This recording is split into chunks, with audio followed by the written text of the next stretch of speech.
Kokomo City, Dee was making this movie all on her own. It's a documentary that she shot herself, she edited herself, she did everything herself, until I came on. Um, but for years she had done it, and then I sort of came on toward the end to help with like shaping and festivals and stuff like that. And, she just was like filming something, and then, Sundance accepted it, and then it is looked at in a different context, and then it won the audience award. It won the innovator award at Sundance, and then it went on to Berlin, where it won the audience award in Panorama. And it just sort of like, and reviews and stuff, but all of these things are because of festivals. The movie was able to elevate beyond, her just sort of picking up a camera and making something.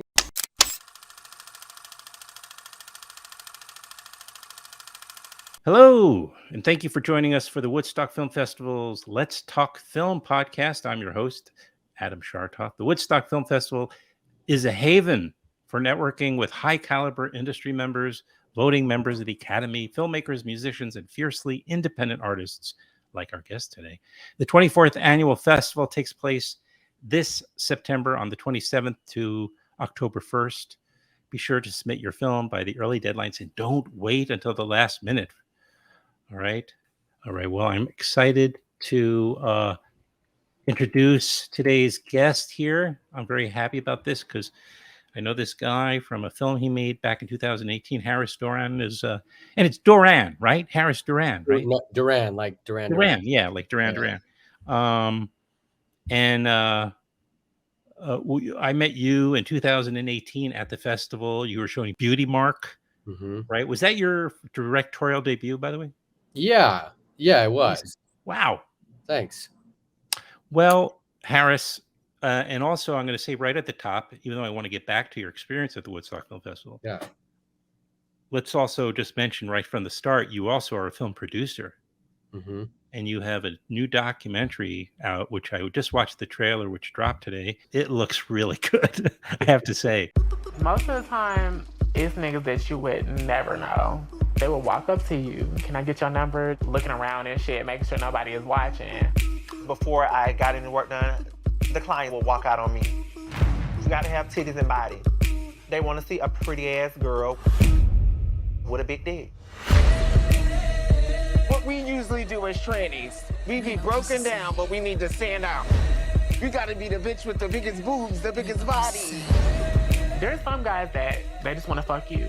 Yeah. They don't want to touch the dick. They don't want to see the dick. They don't want to be reminded that you were once born male.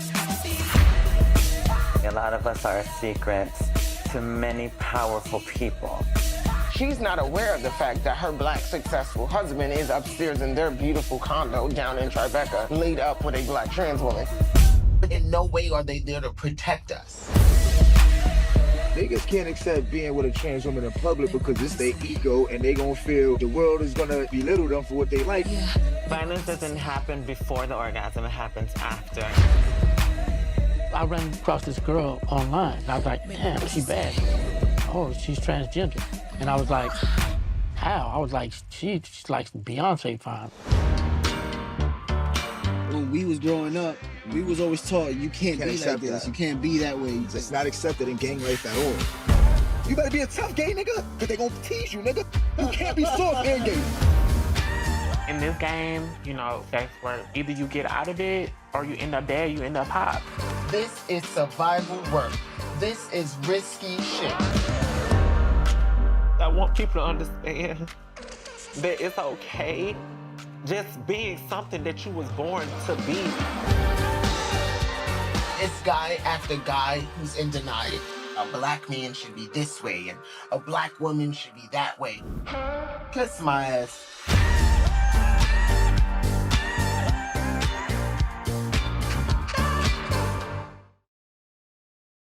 I can't wait to see it.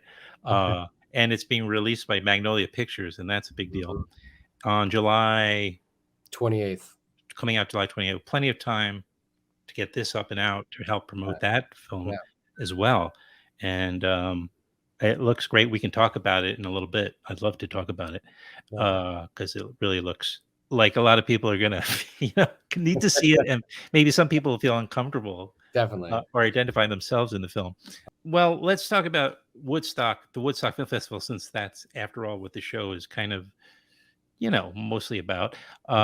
What was, how did that, by the way, happen for you back in 2018? Did you just apply and got in, and that was this whole story, or is it a little bit more involved? No. So, Gil Holland, the amazing Gil I know. Holland, Yep. um, was an executive producer on the film. I forgot that. Okay. Yeah, and so Gil was like, "Woodstock is amazing. We should consider Woodstock as our, New York premiere." And so he reached out to Mira and sent her the movie, and then she loved it and she took it. But yeah, it was through Gil. Okay. Gil, he's in Kansas Kentucky. City, right? Kentucky. Oh, he's in Kentucky. He's in in Louisville. Louisville. Yeah, Louisville. is where Beauty Mark was shot. Yeah. And so Gil was an EP on that, and he was an incredible resource from the beginning to the end of that movie. And is still a good friend of mine. He's a great guy. And you had a great cast in that movie, Thank you. Yeah. including our mutual friend Kathy. Kathy, who was just texting me. Oh, really? Yeah. Well, we should get her on. She's gone to the Woodstock Film Festival more than once. Oh, yeah. Yeah. I saw her a couple nights ago, and then I'm seeing her tonight, actually, because I produced a short film called Brenda and Billy and the Pothos Plant that is premiering at Tribeca, and I put Kathy in the movie. Of course you did. I'm seeing her tonight for the screening. And we're talking about actress Kathy Curtin, or Catherine Curtin, who is probably best known for her role in Orange is the New Black. And, and Stranger Things. She's on Stranger Things. She's on Stranger. Okay. Plays Dustin's mom. Yeah. My kid would probably know that. Yeah, definitely. And right, and too many, rather independent films to ever mention. Yeah. But we can mention your films. Yeah. She might have the record. Yeah. Anyway. But yeah, she was one of the stars of Beauty Mark, and she is incredible in the film. And she was in the first reading of the script. And I didn't know her that well. I had met her at like an event for it was like a fundraiser for like incarcerated women. And I met Kathy there, like over the cheese and grapes, and we became fast friends. And I asked her to do the reading of my script, and she did it, and she was brilliant. And then she did the film. Yeah. Well, if you're like a warm person or open, and you are, she's going to be your friend, because she just approaches everybody kind of like, "Hey, best friend." Yes, she's got a great personality. Yeah. And so it got Beauty Mark won Woodstock, which was incredible. And then it got distribution through the Orchard, and now you can, it's available for purchase everywhere, but it's on Amazon Prime, where you have Prime, you can watch it for free. So you got to Woodstock, you won Woodstock. I remember it very well, and it's just the audience was very, very favorable. That movie, was really beautiful in that it, dealt with abuse, like long-term abuse, and so it ended up being like a springboard for people to talk about things that happened to them that they hadn't talked about. And so that was like really beautiful to have like a film that's not just art, but has like a greater purpose, and like was really opened up people in a way that was really beautiful. Yes. And have you shown subsequent films that you've been producing or had some other role with? So you've done. Yeah, so I wrote and directed a short film called Fuck 'Em Right Back that premiered at Sundance last year. Oh, okay. And played a bunch of festivals and played Woodstock. So you've been there, and did you make it there to Woodstock this time? Yeah. Last year I was there. Yeah. And I've been on the jury for Woodstock, I think 3 times. I was on the jury last year. I was on the jury last year with Dory from Magnolia, who ended up buying Kokomo City. It just underlines a great point. I don't know if, like, because you were on the jury with her, that she felt compelled to give your film more attention. It's possible, though. And then subsequently, they decided they were going to distribute your next film because maybe of your relationship. Who knows? But my point is, I guess, is that you're going to film festivals as a filmmaker. It behooves you to go to festivals, right? As many as you can, or as often as you can, if you can, is the obviously you can't make everything financially or just practical level, but you make these your relationships that you create and that you foster and nurture over time really are crucial for an independent filmmaker like yourself. Yeah. I mean, at Sundance, we had our premiere was at 5:30 on the Saturday. And then my sales agent, it was like 12:30 at night in the morning. And I was like drunk on Main Street with my manager. And drunk on happiness, he means. Yes, exactly. And then Amanda, who is our sales agent at CAA, who's amazing, she called me and she's like, "What are you doing right now?" I was like, "Drunk on happiness on Main Street." And she was drunk like, on booze. Booze, yeah. Happiness booze. And so and she was like, "Can you have a meeting right now at Magnolia's condo?" And so then I was like, "Sure." And so then we picked up Dee, who's the filmmaker, Dee Smith, who's the brilliant filmmaker of the film.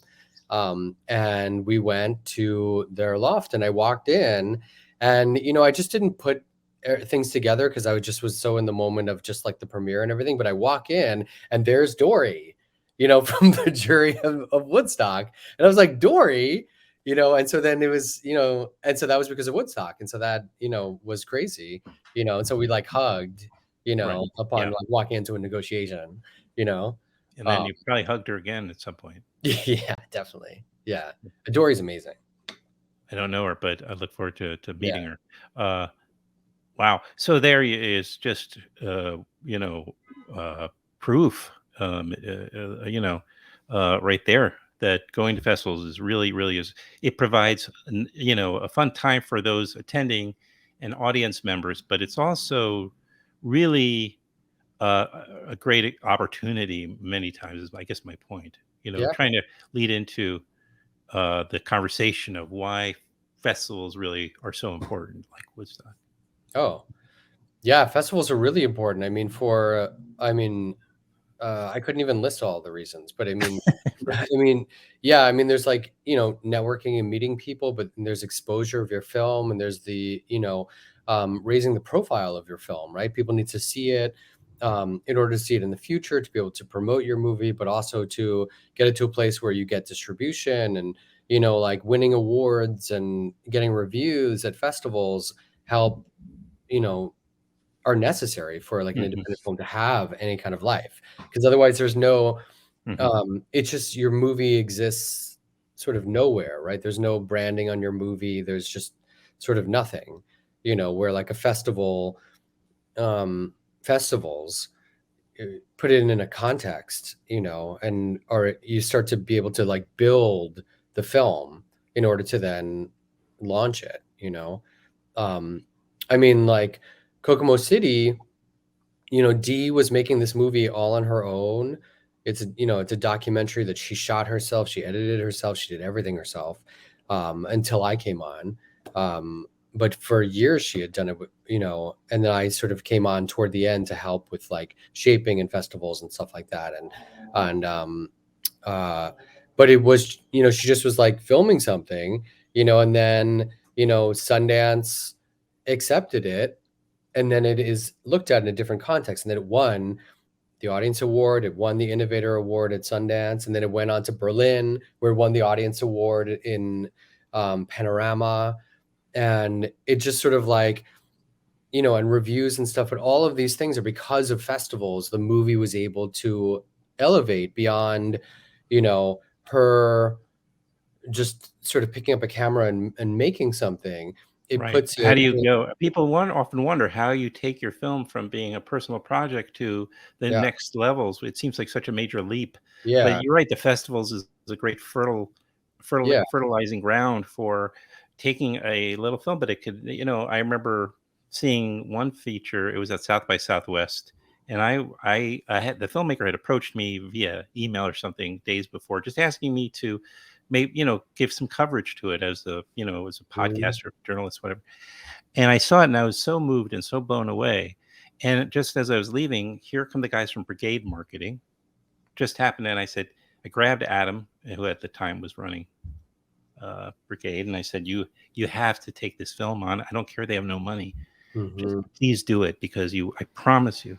Well, anyway, that filmmaker has gone on to nothing. No, I'm kidding. He's definitely gotten a big career now because of that first film. And this wasn't even me like, oh, I'm so clever. It was so obvious, the talent behind this film. It was hardly, but I wanted it to get seen, because it's such a big festival as opposed to Woodstock. Not a great big festival. It's a modest sized festival. Yeah. But also, I mean, my short last year, Fuck 'Em Right Back, from that short, because it got into Sundance, I was able to get amazing managers that I love, that I speak to like daily, and that sort of changed the whole trajectory of my life. Yeah, I mean, Kokomo City, it wasn't like directly through that, but also it was, I think, the movie being sent to me, and the idea of me, like giving notes and helping to push D further with the film, is from, this sort of like, I was just in Sundance, I can show this to Sundance, was sort of like that kind of a thing, and so it all, like, festivals are like what builds your career, like LA Film Festival, when Beauty Mark got in, because we, the movie was not ready when we submitted to Sundance, and then even like South by Southwest, like I got a very nice note from the head of South by Southwest, like how much they liked it, but it also wasn't done yet, and it's important to launch your movie, depending on like what the movie is, but like, at a festival that has some cachet will help like launch the festival. And so Launch the film. The film, sorry, yeah. Yeah. And so LA Film Festival taking Beauty Mark was like a really big deal, because they do like the Independent Spirit Awards, and like it just positioned the film to be able to play Woodstock, and and get distribution and stuff like that. And so that them taking that film has also led to everything else. It has led to me being able to make more films, has led to me then being able to like have films at Sundance, and like build that career. Sure. But also, sorry, yeah, like I can go on and on about festivals. So like I was an actor, right? And so like I, in 2012, was one of the leads of Aaron Greenwell's movie My Best Day, which went to Sundance, and so I went there, and then I did festivals as an actor with that film. And at Outfest, I ended up, getting close with Kim Yatani, who programmed it for Sundance, and then also for Outfest. And then Kim, like is now one of the heads of Sundance, and I've sent her like everything I've made all these years, and then eventually like my short got in. But that, me being able to like send it to a human and not just send it to who knows where, was because of festivals, was because, I was, as an actor in this movie, and, developed a relationship. And, Kim is just the nicest, kindest, most generous, person. But it's all festivals that I, my entire career has been built on. And I have to imagine that positioning, you mentioned, for instance, just getting it into LA Film Festival. Let's say if you launch your film at a great, then subsequent festivals are going to take it pretty seriously. Like, right. And that will help. So maybe Woodstock, I'm just making things up here, but based on theories, but I would imagine if you come from LA Film Festival and your film's gotten great notice, then I'm going to pay some attention. I'm going to give you a good premiere in New York at the Woodstock Film Festival. Then you end up winning the Woodstock Film Festival for Best Feature. Well, your next festival is going to take notice of that too. Yeah. It all becomes this momentum is my point. Yeah. It's true. It just all builds on itself, and it's, That's what you're looking for. yeah, and it's, it's all sort of like, yeah, this festival took it and stamped it, and so this other festival then sees that, and it all like means something, right? Of like, especially when you have sort of nothing, what makes it into something, As a burgeoning producer, because it seems to be this is a big role for you, especially with a film with so much opportunity and possibility as Kokomo City, which again is coming out on July 28th. 28th, thanks to Magnolia Film Pictures. Just tell me, like, also, have you learned to become a producer by going to festivals and understanding that? Has that been a big part of it? Oh, just, I mean, a piece of it. I have been a producer on almost all of my projects out of necessity, right? And I've done a lot of things on my projects out of necessity. Like I was the main editor on Beauty Mark, not because I was like, oh, I just want to be the main editor. It was because I had to be, and then I had a brilliant editor, Syra Hader, come on at the end and like do a pass on it and clean it up and elevate it.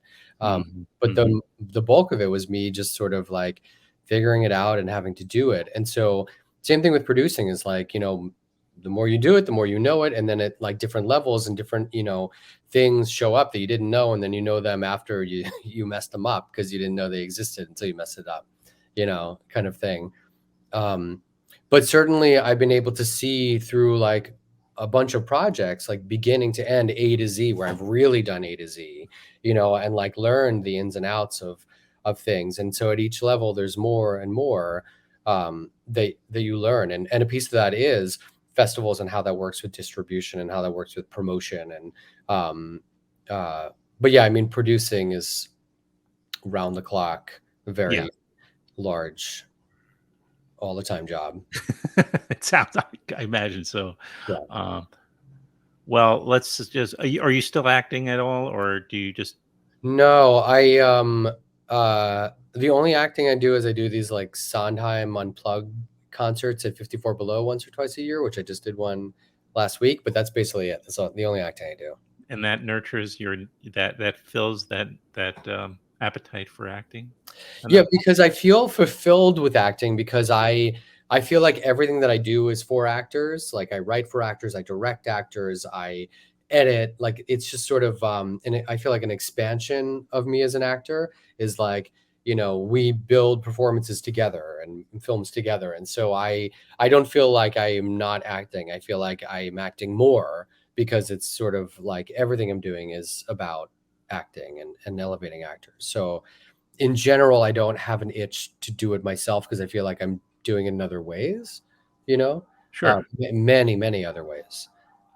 So yeah, but with like singing, it's sort of an excuse to get my voice back in shape and, Yeah. And just like a challenge, Mm-hmm. And I think good to continue to like put yourself in a vulnerable position, since you're asking other people to, in your own work. Well, you are the director of Beauty Mark. You can find that on Amazon Prime Video or elsewhere. Stream that. And the brand new documentary, Kokomo City, coming out on July 28th. And Fuck 'Em Right Back is now on Showtime. Which one? Fuck 'Em Right Back. Fuck 'Em Right Back. Fuck 'Em Right Back. I just want to keep saying that. Yeah. Which is that a short, you said? It's a short and it played Woodstock. Well, yeah, that I remember. But okay, so I didn't know. It's great when you get shorts on major, holy crap, streamers like that. Yeah. Showtime. Is it also, I guess, on their Showtime app as well? Is that? Yeah, it's on all the things. So it's playing on Showtime, but it's also, you can see it streaming. Oh, I'm gonna watch it then on Showtime and on Paramount Plus. I'm not sure if like you need both or what. Like I can see it on both, but I'm not sure how that works. But it's on Showtime. But I know it's the same company now. Okay. You could also I don't know how that works, but it's on my Paramount Plus as well. So I don't know what that means to other people, but yes. The good news is the Woodstock Film Festival is going to show Kokomo City, have a special screening. So people should go to Woodstock Film Festival, sign up for the newsletter because That's how you get all the early information about special screenings, which they have all year long, rather. And I've been to a bunch of them, and they put on some great events. I have to, I mean it, in Saugerties, in Woodstock, and elsewhere. In Greenville. Really? Right? Yeah, Greenville Drive-In. Yeah, well, they've done. I did. Yeah, that would be even better if they do that, because they've got a bar there, for God's sake. Yeah, it's so cool. Thank you so much for agreeing to do this, and for coming on, making the time. It's been really great to catch up with you. Yeah, same. And just tell people where they can find you. Can you share your website and social media links if you have any? Sure. Yeah, so my website is harrisdoran.com, and my Instagram is @harrisdoran. Don't forget to please subscribe to our YouTube channel, hit the like button, and follow us on Instagram and Twitter. See you next time.